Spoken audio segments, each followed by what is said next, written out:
நாம் அதே டேட்டாவோட பேசுவோம். காங்கிரஸ் கடந்த 4-5 வருஷத்துக்குள்ள எங்கெல்லாம் நாசமாக போய் மண்ணோட மண்ணாக போயிருக்குன்னு. ஃபஸ்ட்டு மத்திய பிரதேசம் 2023 காங்கிரஸ் தோல்வி. அதுக்கு காரணம் அமைப்பு பலவீனம். அது மட்டும் இல்லாமல் தரைமட்ட அளவில் அவங்க போய் ரீச் பண்ணுறது எல்லாத்தையும் நிறுத்திட்டாங்க. ஆட்சியில் இருக்குன்ற திமிரில் அப்படியே நிறுத்திட்டாங்க. அடுத்து ராஜஸ்தானில் உட்கட்சி மோதல். அங்கே அசோக் கெலட்டுக்கும் சச்சின் பைலட்டுக்கும் பயங்கரமான சண்டை, உட்கட்சி மோதல் யார் சிஎம்ங்கிறதுல. அது 2003 நாசமாக போச்சு. சத்தீஸ்கரில் பூபேஷ் பாகலுக்கும் டிஎஸ் சிங்தாவுக்கும் 2 பேருக்கும் உட்கட்சி மோதல். இதுவும் 2003 படுதோல்வி. அன்னை இதெல்லாம் சேர்த்து இருக்கணும், சேர்க்கல.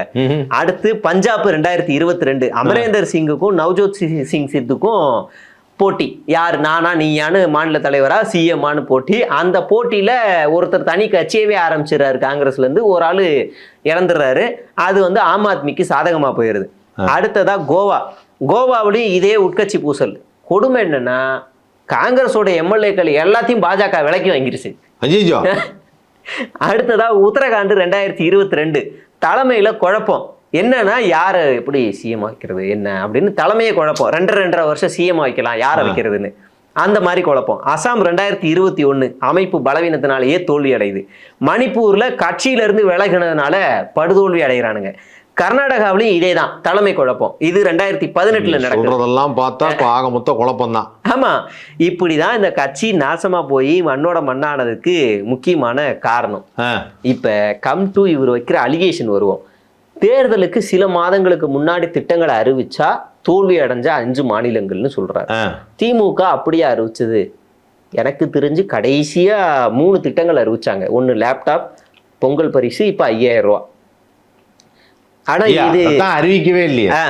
அறிவிக்காம, அதாவது செயல் வீரர்னு இது வரைக்கும் சொல்லியிருக்காங்க. ஃபர்ஸ்ட் செஞ்சுட்டாங்க, செஞ்சுட்டு அது வந்துருச்சா அப்படின்னாங்க. அது 2-3 பேருக்கு வந்திருக்குன்னு நினைக்கிறேன். நிறைய பேருக்கு வந்திருக்கு பணம். ஆனா திமுக ஆட்சி அமைச்ச அன்னையிலிருந்தே செயல் திட்டங்களை கொடுக்குது. ஆமாமா, முதலமைச்சர் மு.க. ஸ்டாலின் 2021 மே 7ஆம் தேதி பதவியேற்கிறார். முத்துவேல் கருணாநிதி ஸ்டாலின் எனும் பதவி ஏற்கிறாரு. அன்னைக்கே கோவிட் நிவாரணமா 4000 ரூபாய் கொடுக்குறாரு.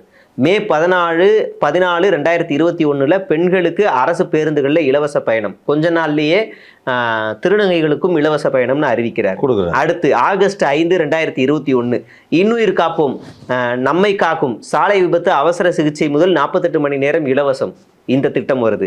ஆகஸ்ட் 5, 2021 மக்கள் தேடி மருத்துவம், வீடு தேடி மருத்துவ சேவை. இது பயங்கரமான ஸ்கீம். நீ வீட்டு தேடி உனக்கு ட்ரீட்மெண்ட் கொடுக்குறோம், நீ எதுவும் கவலைப்படாத, அந்த ஒரு ஸ்கீம். அடுத்து செப்டம்பர் 1, 2021 கலைஞர் மகளிர் உரிமை தொகை அறிவிப்பு.